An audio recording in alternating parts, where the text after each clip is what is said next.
In early 2006, I had heard rumors about this. I was working in the China human rights space, and I had heard rumors that there's something like this that could be happening. We knew as a fact it happened sporadically.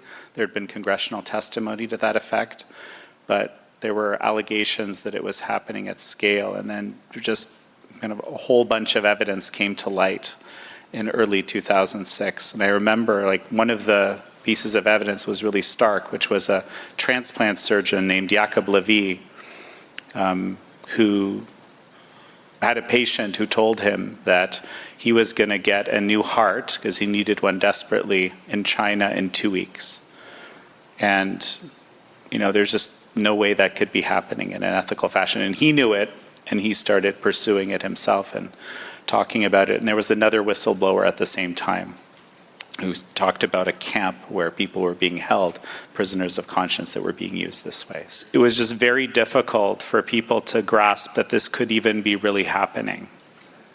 And that was the biggest challenge, was just to kind of say, look, there's enough evidence to show that there's something really, really bad happening. And if we take a stand on it, we can actually affect a change, right? Make a difference. Because I do believe in engaging, right? Like we were talking about that earlier, to try to affect that change, but no one really wanted to listen to it. No one wanted to believe it.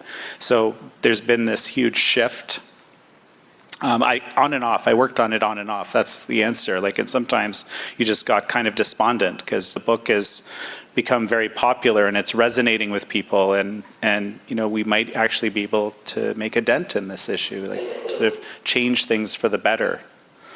In Killed to Order, in this book, there's been a number of books on this issue that have been written over the years, and there's been incredible research done. There's been a whole international tribunal called the China Tribunal, held by Sir Geoffrey Nice, who was the prosecutor of Slobodan Milosevic back in the day. Looked at one of the hero researchers of this issue said the problem with this issue is it's not that there's not enough evidence, it's that there's too much evidence, right?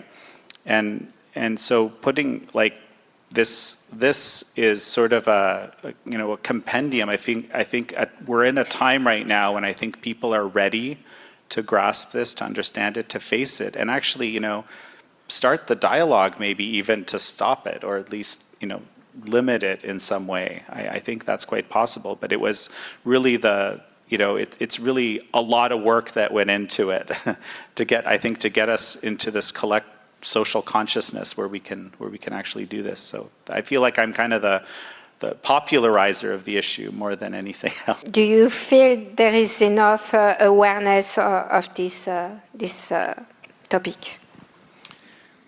The answer is no, but it's the most I've ever seen by great margins. So it's kind of, I have to say, I don't think there's enough. I still encounter people that haven't heard about it, or maybe heard about it as a rumor, or have believed that it's basically not true, because that was kind of the default that people believed for a long time. But today, it really does seem like when most people hear about it, they're ready to grasp that it's real. So I feel like, or really know about it. So plus, there's a whole lot of activity around this.